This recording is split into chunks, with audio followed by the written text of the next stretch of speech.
तो पिछली वीडियो में हमने आप लोगों को बताया था दूसरे का पहला सवाल कि उनके दशमलव प्रसार को लिखना है किस प्रकार से।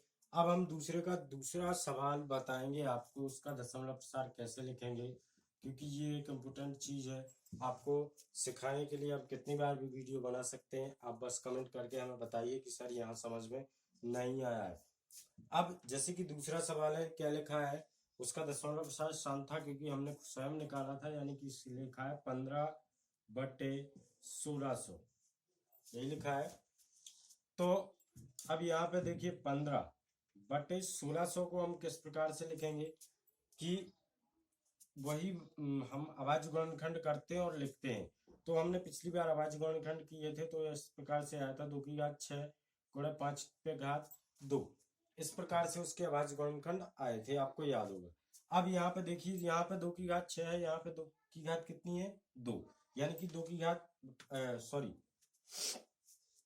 यहाँ पे 2 की घात कितनी है, 6, और यहाँ पे 5 की घात कितनी है, 2, यानी कि 5 की घात 6 बनाने के लिए हमें कितना करना पड़ेगा, 5 की घात 4 का ही गुणा करना पड़ेगा, क्योंकि गुणा में घातें जुड़ती हैं। तो 5 की घात 4 यहाँ पे कम है, तो आप क्या कीजिए, 5 की घात 4 का ऊपर गुणा कर दीजिए और 5 की घात 4 का नीचे गुणा कर दीजिए। तो यहाँ पे आप लिख दीजिए अंश व हर में 5 की घात 4 का गुणा करने पर, ठीक है। अंश बाहर में हमने क्या किया, 5 की घात 4 का गुणा ऊपर किया और नीचे भी किया, क्योंकि आप एक जगह करेंगे तो फिर दोनों जगह करना पड़ेगा, क्योंकि संतुलित करने के लिए।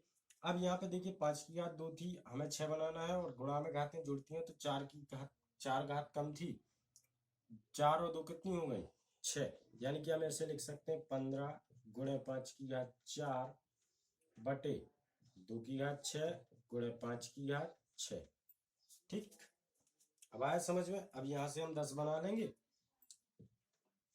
5 15, इसको खोलते हैं तो 5 की घात 4 यानी कि 625, कितना, 625।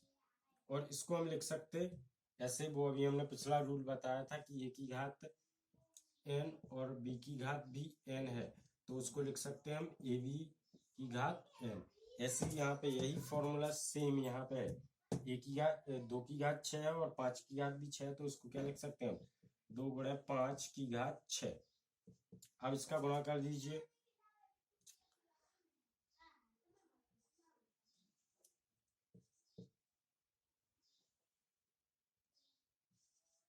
तो ये आता है गुणा करने पे।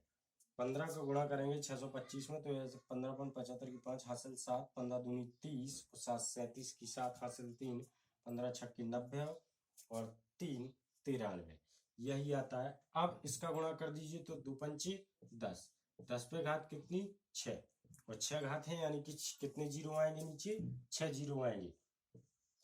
तो इस प्रकार से अब इसके नीचे कितने जीरो आने हैं, 6, 1 2 3 4 5 6, ठीक है, 6 जीरो नीचे आते हैं। अब आपको क्या करना है, 6 जीरो नीचे जितने जीरो हैं उतने ही अंक बाद दशमलव लगा देते हैं ऊपर वाली संख्या में। तो अब ऊपर कितनी संख्या है, 1 2 3 4 है, यानी कि दो, आपको 2 अंकों की जरूरत है। तो क्या करते हैं हम, दो इसके आगे 2 जीरो और बढ़ा लेंगे, तो ऐसे लिखेंगे 0 0 9 3 2 5, ठीक है, लिख दिया। अब कितने अंक हो गए, 1 2 3 4 5 6, 6 अंक हो गए, और नीचे भी कितने अंक थे, 6, तो हम 6 अंक बाद दशमलव लगा देंगे और दशमलव के आगे भी एक जीरो रख देंगे। यही हमारा क्या हो जाएगा, दशमलव, इसका दशमलव प्रसार ये हो जाएगा। हम समझते हैं कि आपको ये तरीका फिर से जो हमने दोबारा सवाल दूसरे सवाल में बताया है, हम आशा करते हैं आप लोग समझ गए होंगे कि आपको किस प्रकार से इन दशमलव प्रसारों को लिखना है। जो उन्हीं को लिखना है जो केवल शांत है, जिनका दशमलव प्रसार आपने पिछले सवाल में शांत लिखा था, उन्हीं दशमलव प्रसारों को आपको लिखना है।